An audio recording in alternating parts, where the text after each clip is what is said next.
Hello, my name's Lainey and I'm the owner of Elaine Homeware Studio. Today I'm going to be making one of the round coasters of a new range that I've just brought out.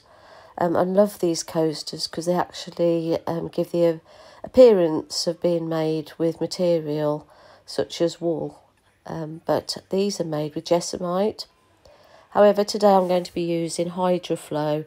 It's a new product that I've been using and it's very, very similar to Jesmonite.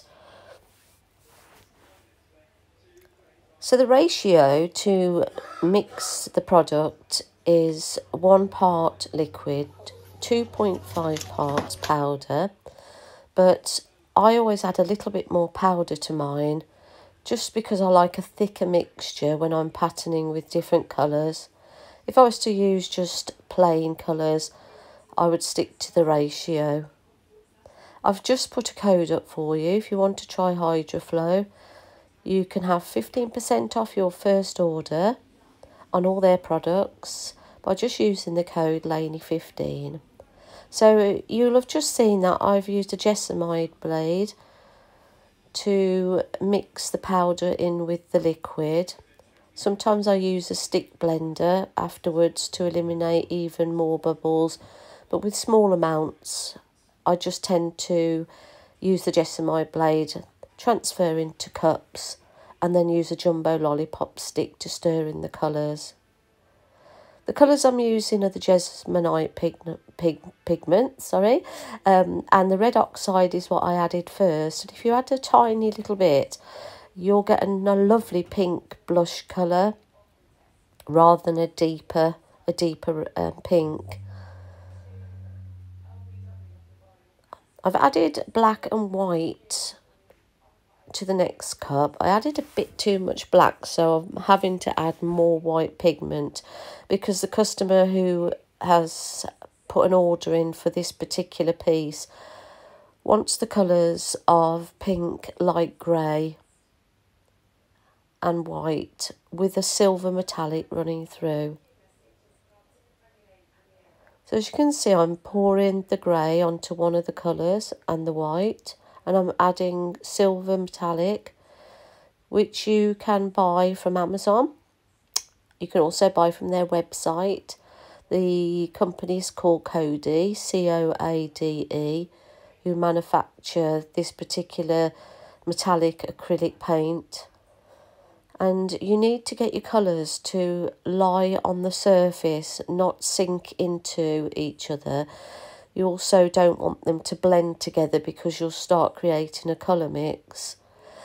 And in particular, when you add the silver metallic, because it's not mixed with the Hydroflow, you need to make sure that you're breaking that silver up on top. Otherwise, you'll end up with it coming out as one lump of paint and you might end up with it not setting. So with the pouring technique I'm doing here, I'm following the pattern around. The reason I'm doing this is to create the look that it's wool that's created this coaster.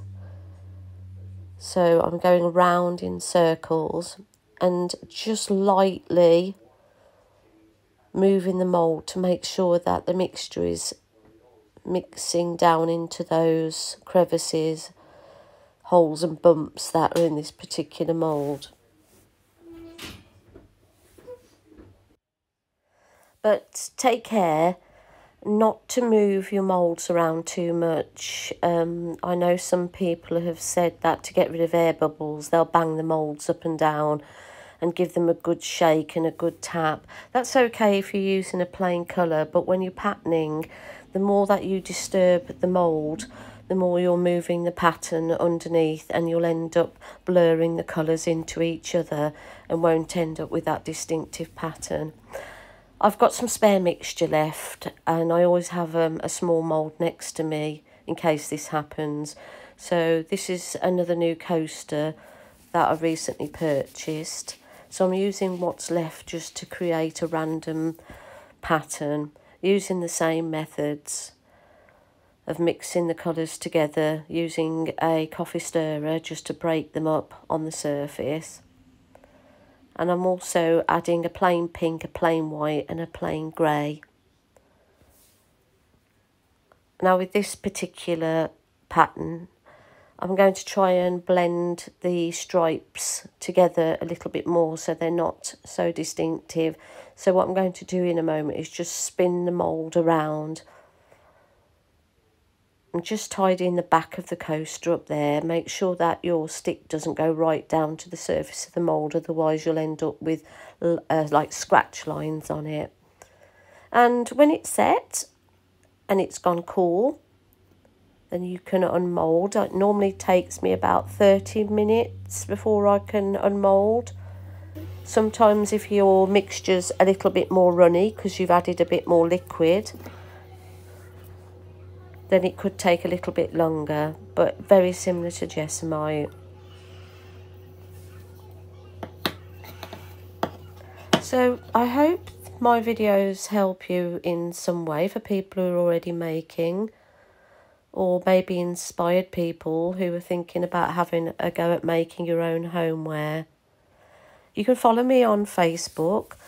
I'm also on Instagram, and I've also got an Etsy shop as well where you can purchase any of my products that I've made.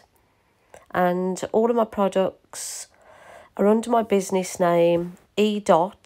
Lane Homeware Studio. Thank you for watching, and if you like what you've seen, please press the like button and subscribe to my channel. Thank you.